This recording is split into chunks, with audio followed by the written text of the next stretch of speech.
আমি voice change সম্পর্কে একটি সংক্ষিপ্ত ক্লাস নেব। অ্যাক্টিভ ভয়েস থেকে প্যাসিভ ভয়েসে পরিবর্তন করতে গেলে যে সমস্ত বেসিক নিয়মগুলো ফলো করতে হয় সেইগুলো আমি তোমাদের এক এক করে বলবো। প্রথমে আমরা তাহলে অ্যাক্টিভ ভয়েস এবং প্যাসিভ ভয়েস, এই দুটো ভয়েস আমরা জানি। অ্যাক্টিভ ভয়েস থেকে প্যাসিভ ভয়েস যে পরিবর্তন সেটা কীভাবে করতে হয় সেগুলো তোমাদেরকে আমি বলছি একে একে। প্রথমে আমরা একটি সেন্টেন্স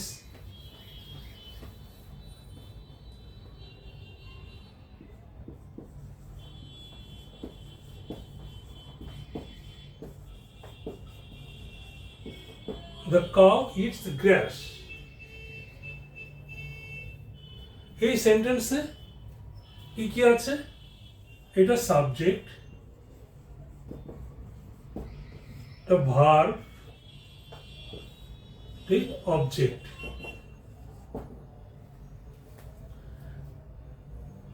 একটি অ্যাক্টিভ ভয়েস সাবজেক্ট, ভার্ব এবং অবজেক্ট রয়েছে। এটা হচ্ছে ট্রানজিটিভ ভার্ব। এটা মনে রাখতে হবে যে ট্রানজিটিভ ভার্ব ছাড়া বা অন্য কোনো ভার্বের ভয়েস চেঞ্জ করা যায় না। কারণ ট্রানজিটিভ ভার্ব হচ্ছে সকর্মক্রিয়া, অর্থাৎ যে ভার্বের অবজেক্ট ছাড়া কোনো অর্থ সম্পাদিত হয় না সেগুলোকে ট্রানজিটিভ ভার্ব বলা হয়। তাহলে এইখানে যদি অবজেক্ট না থাকে তাহলে ভয়েস চেঞ্জ করা যাবে না।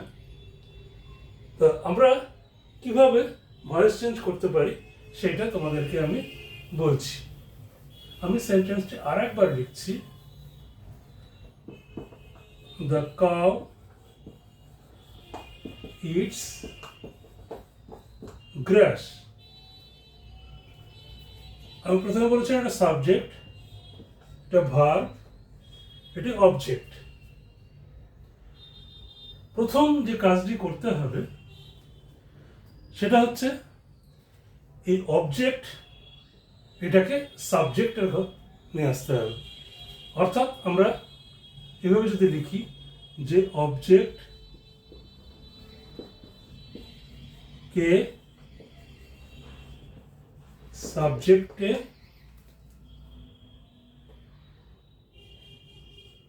পরিবর্তন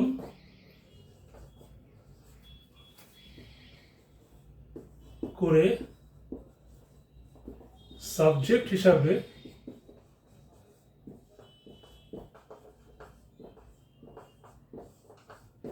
লিখতে হবে।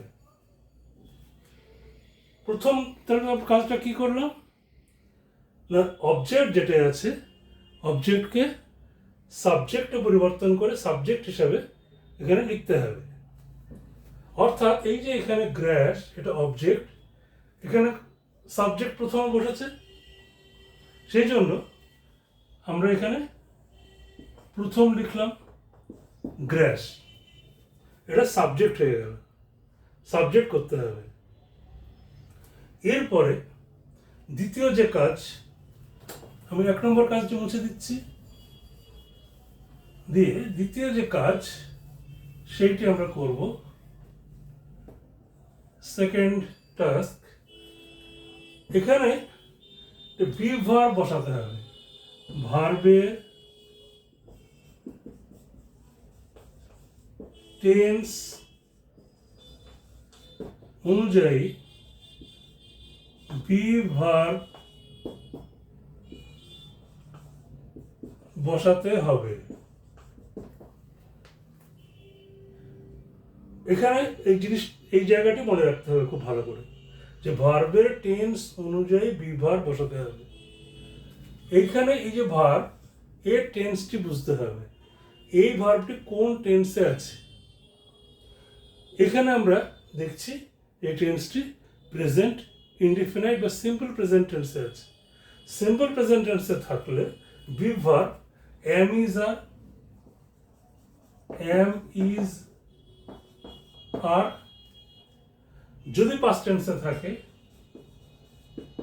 ওয়াজ ওয়্যার এটা বসবে, যেটা প্রযোজ্য হবে, অ্যাপ্লিকেবল হবে সেটাই বসাতে হবে।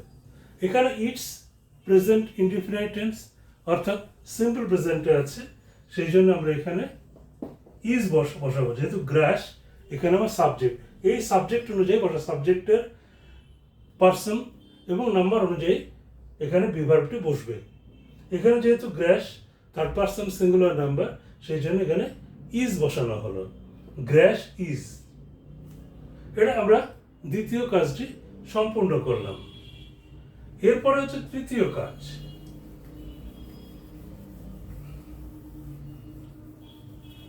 আমাকে মোট 5টি কাজ প্রাইমারিলি আমাকে মনে রাখতে হবে, যাতে আমি একটি সহজভাবে ভয়েস চেঞ্জ করতে পারি। থার্ড যে কাজ সেটা হচ্ছে ভার্বের পাস্ট পার্টিসিপল ফর্ম, অথবা আমরা এটাকে ভার্বের থার্ড ফর্ম করতে হবে।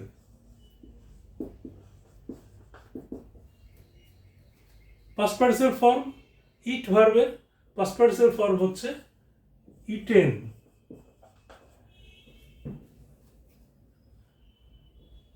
থার্ড ফর্ম করা হলো পাস্ট পার্টিসিপল বা থার্ড ফর্ম ইট ভার্বের ইটেন, গ্রাস ইজ ইটেন। আমার 1 নম্বর 2 নম্বর 3 নম্বর কাজ আমার কমপ্লিট হয়ে গেল। এবার 4 নম্বর যে কাজটি আমি করব সেটা হচ্ছে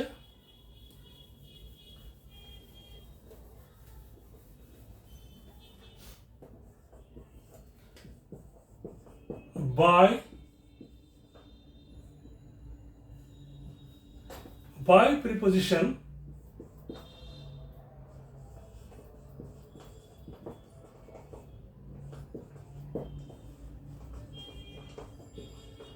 বসাতে হবে।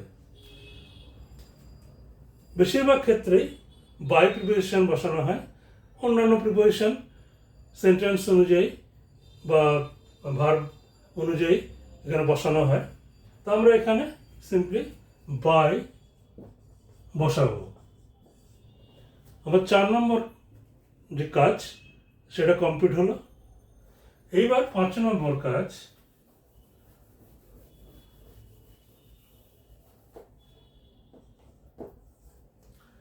সাবজেক্টকে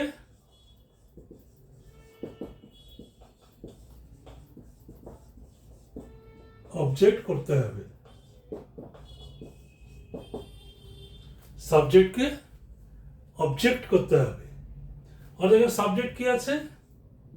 দ্য কাউ। আমরা এখানে অবজেক্টের ঘরে এই কাউটা লিখব। এখানে আমার 5 নম্বর যে কাজ সেটা কমপ্লিট হলো।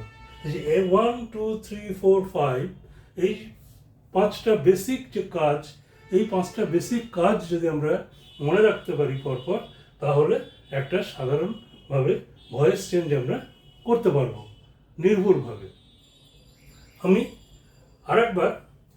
আরেকটি সেন্টেন্স নিয়ে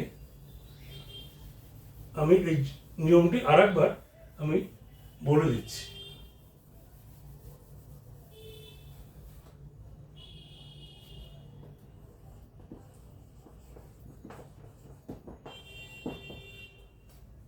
I eat rice.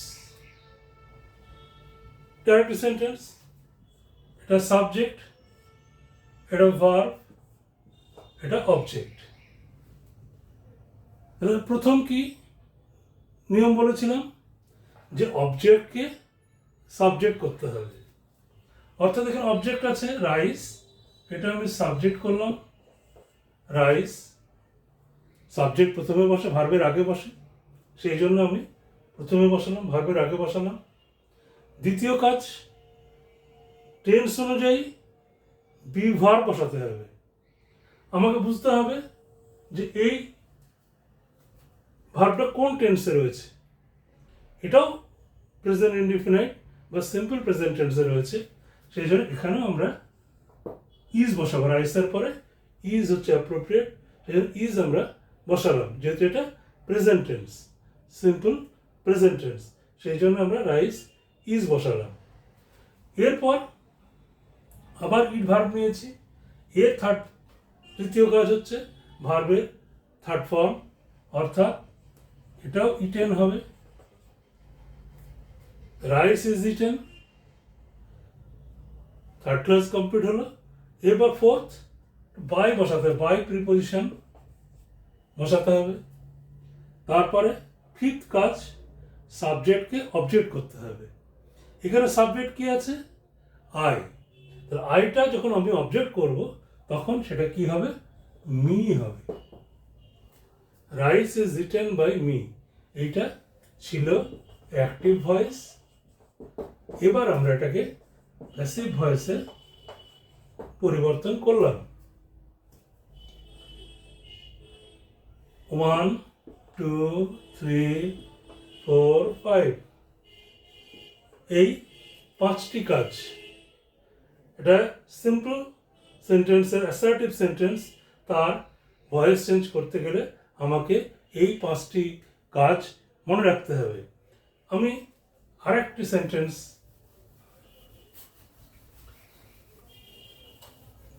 নিয়মগুলো আবার আমাদের বলছি।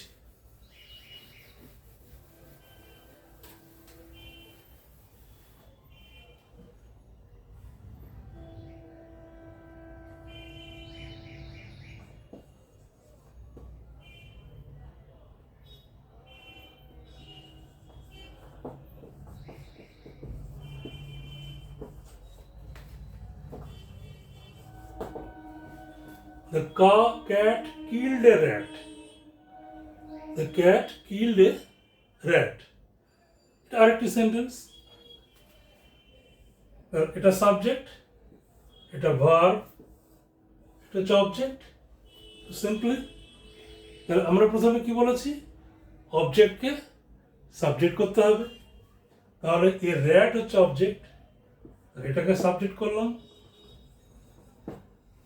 এরপর বলেছি কি দ্বিতীয় কাজ, ভার্বের টেন্স অনুযায়ী বিভার বসাতে হবে। এই যে ভার্ব কিল্ড, এইটা কোন টেন্স? এটা পাস্ট টেন্সে রয়েছে, সিম্পল পাস্ট টেন্সে রয়েছে, সুতরাং এখানে আমাকে ওয়াজ বসাতে হবে।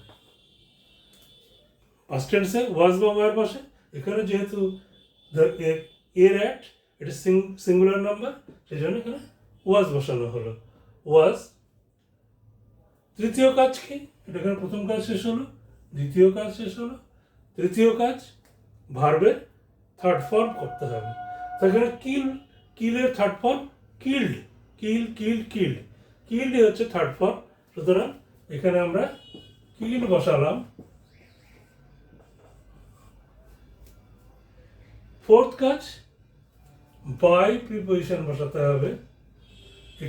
র্যাট ওয়াজ কিল্ড বাই, এখানে তারপরে ফিফথ কাজ কি না, দ্য ক্যাট, এটাকে সাবজেক্টটাকে অবজেক্ট করতে হবে। এখানে দ্য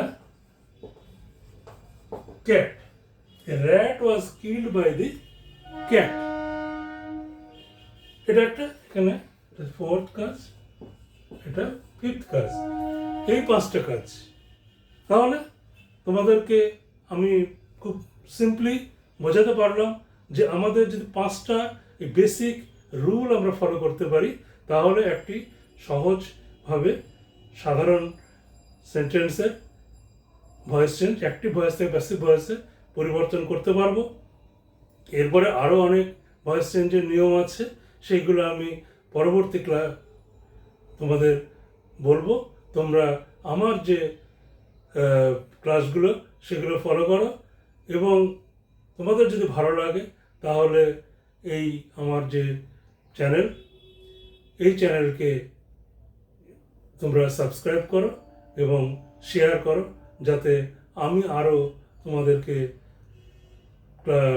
বলার সুযোগ পাই এবং নিজে আরও বেশি উদ্বুদ্ধ হতে পারি। আজকে আমি এখানেই শেষ করছি।